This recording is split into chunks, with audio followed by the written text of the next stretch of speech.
let's talk about crowd crushes. Say you were waiting for Weird Al to come out from backstage after a show, and then suddenly he does, and all of a sudden it seems like all the people around you multiply exponentially. And as far as you can see, you're surrounded by people, and all of them start to press forward, and you, against your own will, are propelled forward. And you're pushed into the person in front of you, and you propel them forward, and you stop and think, uh-oh.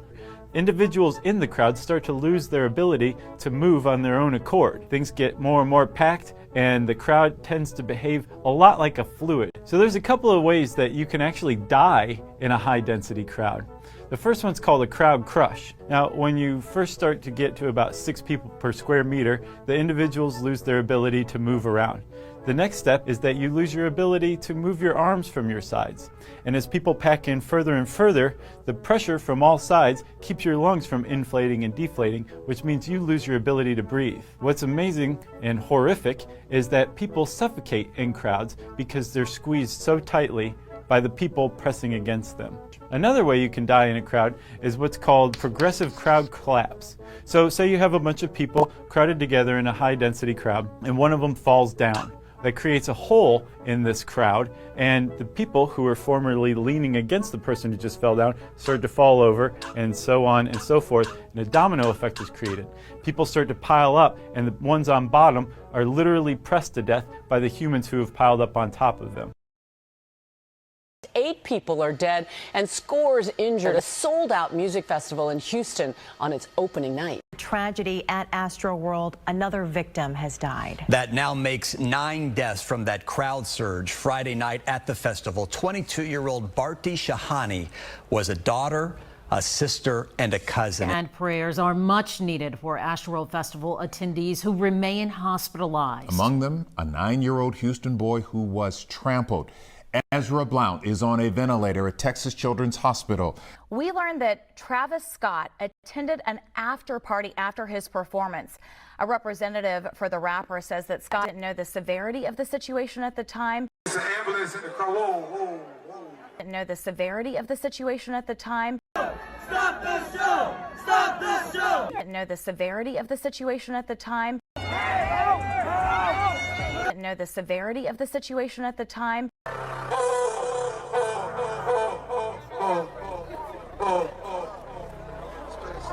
We need somebody to help him. Somebody pass out right here.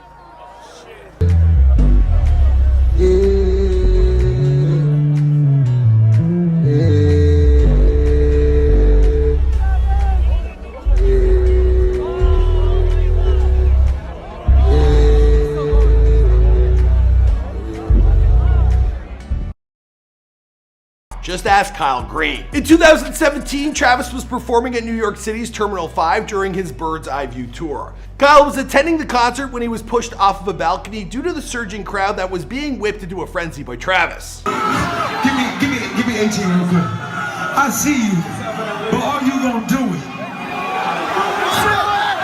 I ain't gonna lie. Turn the lights on. Turn the lights on. They gonna catch you. Don't be scared. Don't be scared.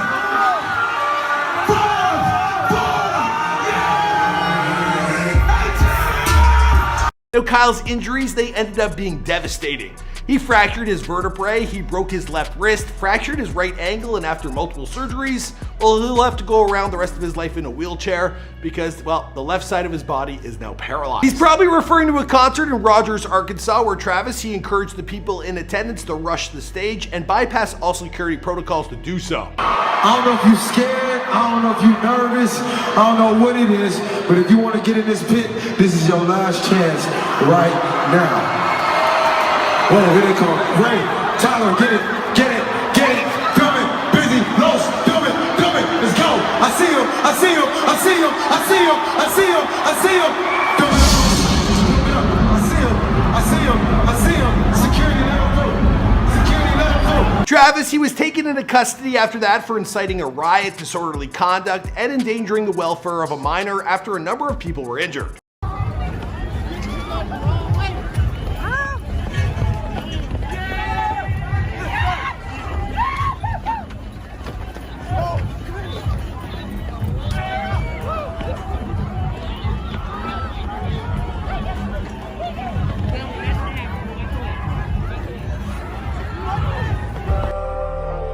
have seen the chaotic videos from AstroWorld, but now we're hearing just how overwhelmed security officers and medics were on festival radio traffic.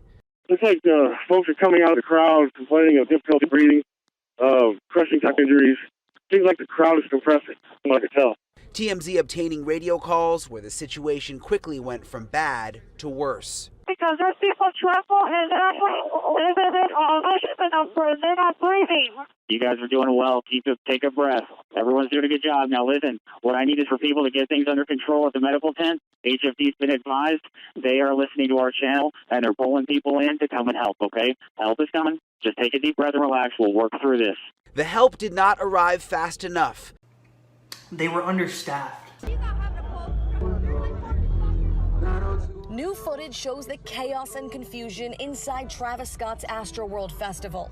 One woman working security tries to find help for several people she says had no pulse. All while Travis Scott is continuing to perform and thousands dancing, singing, and shouting.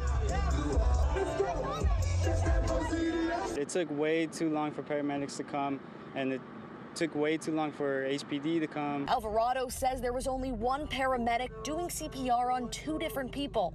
This security officer says he was not prepared for what happened at the concert, and he says all of the other security officers who were also hired were also not prepared. He basically says him and his family just showed up to this concert and were given security vests and basically given the job on the spot. Do they have any qualifications?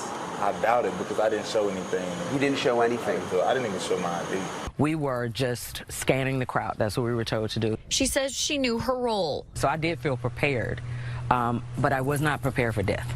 Williams said as the crowd continued to grow that night, she started to voice concerns to her colleagues. When it got a little rowdy, I told one of the guys I was working with, I said, they have to call some more people over here. I don't think it's enough of us.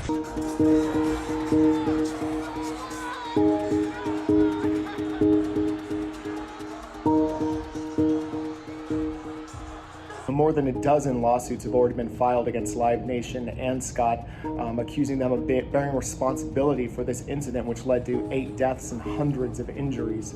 It's too soon to say exactly where liability lies at this point, according to one expert in crowd control who I spoke with. The gentleman said that generally in cases like this, the performer bears potentially the most liability, followed by the city that hosted the event, that signed off on the crowd size, that sort of thing, and that often the promoter. I will tell you, one of the narratives was that some individual was injecting other people with drugs.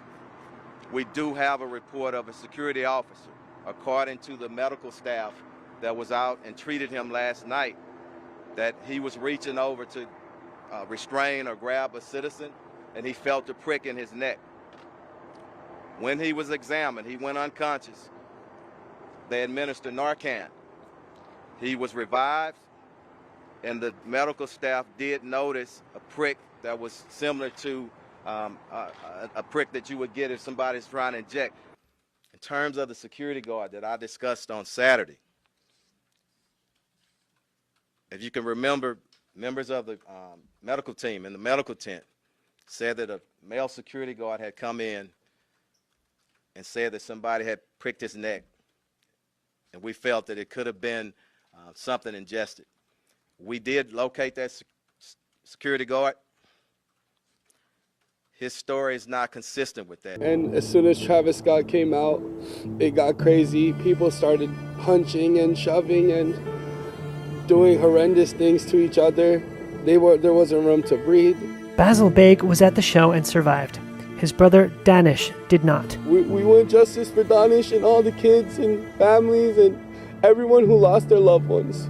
We're gonna get justice for him. Travis Scott, you are the one who's liable. You got blood on your hands, man. And then I remember just having people literally push us, cut us in front of us. I had guys that were 6 feet tall in front of me talking about, we're gonna rage right here. One of them had crutches. I remember him saying, I'm gonna hit people with this crutch. I say it was partially his fault, but it partially wasn't. It was really a thing of panic. If people weren't panicking as much, it would have been a little different, but I understand the panic. There's discussions about it in person and online about what people in the crowd should have done and saying, well, if you were in the crowd and you noticed someone dying around you, why didn't you help? I'm not a licensed medical professional.